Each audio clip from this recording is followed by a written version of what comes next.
Never listen to your heart. உங்க மனதுக்கு செவி கொடுக்காதீங்க. Listen to the transformed heart. உங்க மறுரூபமாக்கப்பட்ட அந்த மனதுக்கு செவி கொடுங்க. The new creation heart. புது சிருஷ்டியின் இருதயம். The new creation heart tells you the deep things of God. புது சிருஷ்டியின் இருதயமானது தேவனுடைய ஆழமான காரியங்களை உங்களுக்கு சொல்லும். The spirit of man is the candle of the Lord. மனுஷனுடைய ஆவி கர்த்தர் தந்த தீபமா இருக்கிறது. So don't forget to listen to this candle. இந்த தீபத்துக்கு செவி கொடுக்க மறவாதீர்கள். Allow your spirit to speak to you.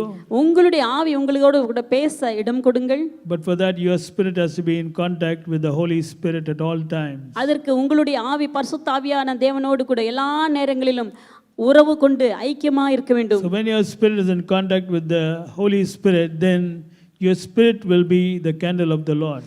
உங்களுடைய ஆவி பரிசுத்த ஆவியானவரோடு கூட உறவிலே இருக்குமானால் ஐக்கியம் கொண்டிருக்குமானால் உங்களுடைய ஆவி தீபமாக இருக்கும். Proverbs 20 verse 27, the spirit of man is the candle of the Lord, searching all the inward parts of the belly. நீதிமொழிகள் 20 அதிகாரம் 27 வசனம், மனுஷனுடைய ஆவி கர்த்தர் தந்த தீபமா இருக்கிறது, அது உள்ளத்தில் உள்ளவைகளை எல்லாம் ஆராய்ந்து பார்க்கும். What will actually search?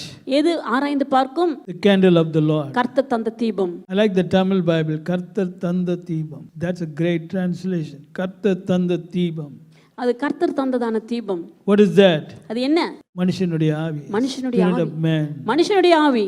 Spirit of man is கர்த்தர் தந்த தீபம். மனுஷனுடைய ஆவி கர்த்தர் தந்த தீபமாக இருக்கிறது. And it is doing a job of searching. அதோடைய வேலையே ஆராய்வதுதான். That's why your spirit should be in contact with the Lord. ஆகவே தான் உங்களுடைய ஆவி கர்த்தருடைய ஆவியோடு கூட இணைந்து இருக்க வேண்டும். 1 Corinthians 6 verse 17. He that is joined to the Lord is one spirit. 1 கொரிந்தியர் 6:17. அப்படியே கர்த்தரோடு இணைந்து இருக்கிறவனும் அவருடனே ஒரே ஆவியாய் இருக்கிறான். Look at that. He that is joined to the Lord is one spirit. கர்த்தரோடு இணைந்து இருக்கிறவனும் அவருடனே ஒரே ஆவியாய் இருக்கிறான். That means your spirit and the Holy Spirit combine together and become one spirit. அப்படியானால் உங்களுடைய ஆவியும் கர்த்தருடைய பரிசுத்த ஆவியானவரும் இணைந்து ஒரே ஆவியாய் இருக்கிறீர்கள். Do you know that you can be joined to the Lord?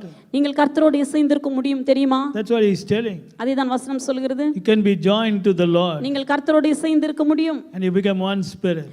ஒரே ஆவியாக இருக்க முடியும். That's when you see the candle operating. அப்பதான் உங்களுடைய தீபமானது செயல்படுகிறதை பார்ப்பீர்கள். The candle will show light. அது வெளிச்சத்தை உங்களுக்கு காட்டும். Tomorrow you have to take a decision. நாளைக்கு ஒரு தீர்மானம் எடுக்க வேண்டும்.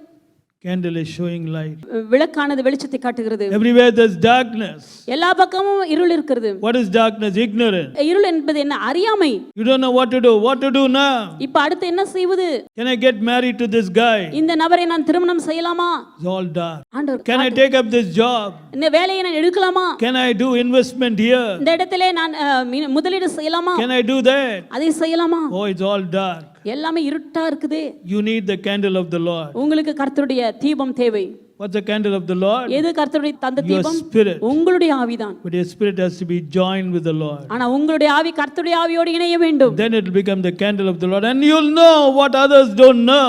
அப்பொழுது உங்களுக்கு தெரியும், மற்றவர்களுக்கு தெரியாத காரியங்கள் உங்களுக்கு தெளிவாக தெரியும். God will say, don't get mixed up with this man. ஆண்டவரோடு சேராதே. Don't do it. இதை செய்யாதே. Then people come and force you, tell them, get off. In Jesus' name, get off. I refuse to listen to all of you. I listen to my candle of the Lord, which is my spirit. நான் மற்ற நபர்களுக்கெல்லாம் நான் செவி கொடுக்க போவதில்லை. எனக்குள்ளாக இருக்கிறதான கர்த்தர் தந்த தீபத்துக்கு அதற்கு தான் நான் செவி கொடுக்க போகிறேன். I'm telling you, once you understand the Bible and once you come in line with the Bible, your life will be exciting because God will be fully involved in your life.